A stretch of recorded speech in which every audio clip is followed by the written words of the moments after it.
खबर सेमरी हरचंद से। सेमरी हरचंद के समाज सेवी की अनोखी पहल, शमशान घाट का किया कायाकल्प, लोग ले रहे सेल्फी। नर्मदापुरम जिले के सेमरी हरचंद के वरिष्ठ समाज सेवी उमेश जी मित्तल ने एक ऐसी जगह का कायाकल्प कर दिया जहां लोग जाने से कतराते थे, लेकिन वो जगह आज सेल्फी पॉइंट बन गई। शमशान घाट को बहुत दूर दूर से लोग यहां देखने आते और अपनी सेल्फी यहां से लेकर जाते हैं। ये उन लोगों के गाल पर तमाचा है जो बड़े बड़े नेताओं के साथ फोटो लेकर अपनी वाहवाही करते हैं और लोगों को लूटते हैं, लेकिन इस नेक दिल इंसान के घर पर इनकी किसी नेता के साथ फोटो भी नहीं है। हमारे संवाददाता ने नगर के मुक्तिधाम पर जाकर इनके मन की बात जानना चाही तो इन्होंने बताया कि इस काम की प्रेरणा स्रोत हमारी अनुज बहू है कि उन्होंने मरणोपरांत यह नेक काम हमारे हाथों से करवा दिया।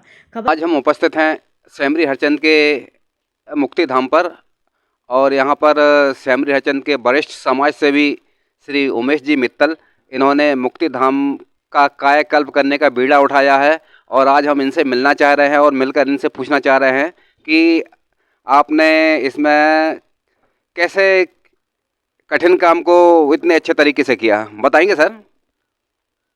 हमारे यहाँ छोटे भाई की धर्मपत्नी का स्वर्गवास हुआ, उस वक्त हम यहाँ आए और आने के बाद जो अव्यवस्थाएं थी उसको लेके मन में थोड़ा सा विचार आया।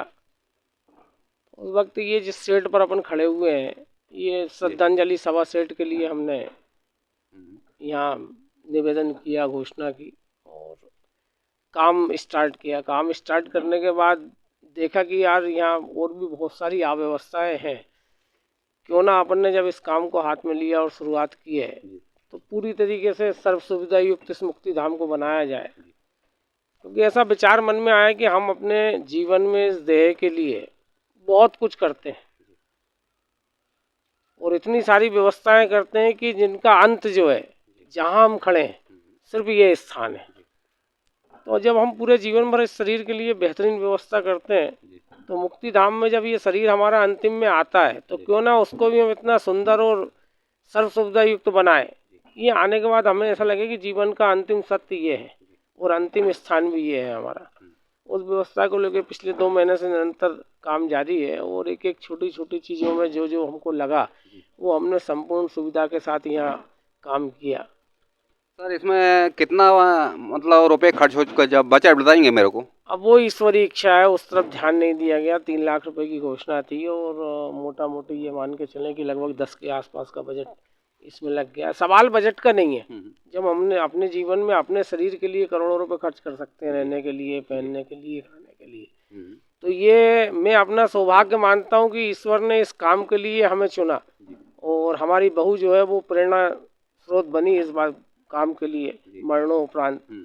तो इसलिए ईश्वर के प्रति मैं कृतज्ञता व्यक्त करता हूँ और उस बहू को बहुत बहुत साधुवाद देता हूँ जिसने जाते जाते भी हमसे ये पुनीत काम करवाया। सर यहाँ पे लकड़ी की व्यवस्थाएं नहीं है, तो इसके लिए आप क्या बोलना चाहेंगे? देखो, जहाँ तक व्यवस्थाओं का सवाल है, यदि अब चूंकि उसको सीधी सीधी भाषा में कहूँ तो कुछ लोगों को तकलीफ हो सकती है।